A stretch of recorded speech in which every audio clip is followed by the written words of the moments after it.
The Super Witch was a temporary card, only available in a 1-week challenge. She was a single damage, medium-ranged troop with moderately high hit points and moderately low damage output. Every 7 seconds, the Super Witch would alternate between passively summoning a group of 4 skeletons or 4 bats surrounding her which were the same level as herself.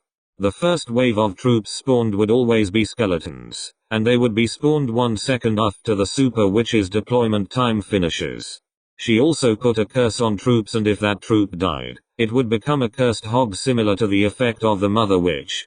A Super Witch card costed 6 elixir to deploy. Strategy.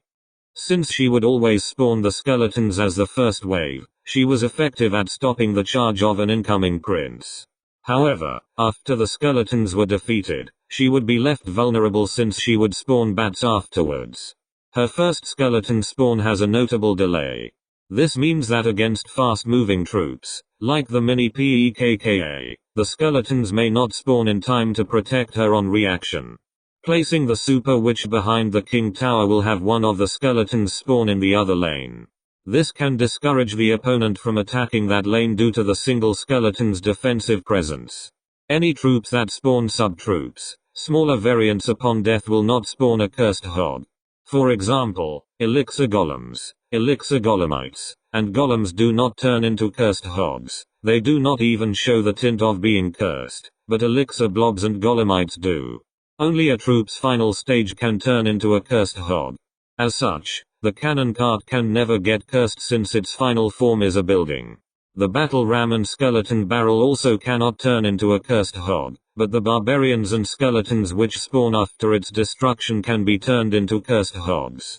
The goblin giant is an exception to this, as both it and its 2 spear goblins can be turned into cursed hogs. Cursed hogs cannot be inflicted with a curse, but the Super Witch herself is vulnerable to being cursed. The cursed effect does not stack. If 2 Super Witches attacked a single unit, and it triggered the curse's effect, only 1 cursed hog would spawn. Ice Spirit and the like, along with the wall breakers, will not transform into cursed hogs if they are destroyed as part of their attack, even if they are cursed. Effects that activate after death will still activate even if the Super Witch successfully converts a troop into a cursed hog. For example, the Ice Golem will still deal its full death damage, and it will slow down nearby units, as well as the cursed hog that spawns after it is defeated. As such, she is slightly less effective against these units. Pairing the Super Witch with the Skeleton King is a good option. Together, with the Skeleton King's ability, they can overwhelm the opponent and get a 3-crown victory. However, only activate when you know that the opponent doesn't have the Super Witch in rotation or doesn't have enough elixir to deploy it, since the skeletons from the ability can be transformed into hogs easily, and it can be quite difficult to defend if you don't have an elixir advantage.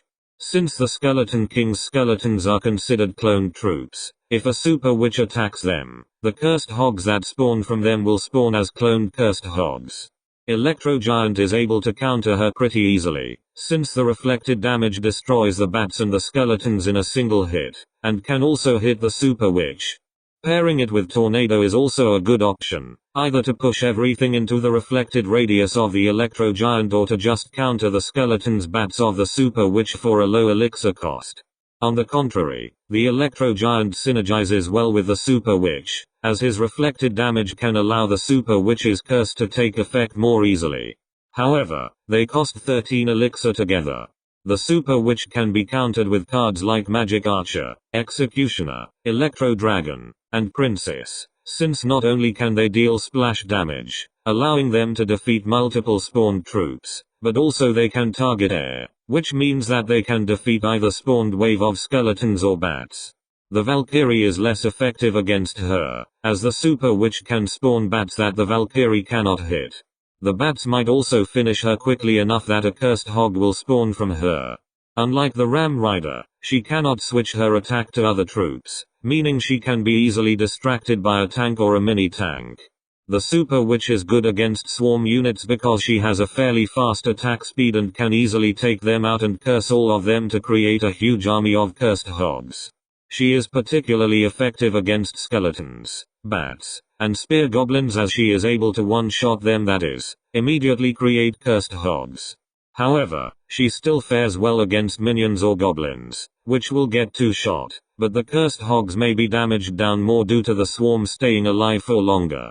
She also gets countered by mini tanks like the knight as she cannot do enough damage. Underneath the effect of a rage spell, the super witch will not only move and attack faster, but she will also spawn skeletons or bats slightly faster. Those skeletons and bats will also benefit from the rage spell, making her a more valuable troop to use rage on and more likely to result in a snowball effect on a counterattack. The super witch is notably bulkier than a regular witch. Because of this, using the tornado in conjunction with a hit from a PEKKA is not enough to defeat her outright. Compared to the mother witch, the super witch is notably better against tanks. Her low DPS is counteracted by the additional DPS by her skeletons and bats, and it can otherwise prevent the tower from taking too much damage.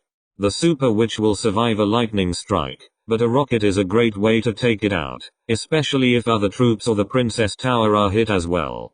It also is an equal elixir trade.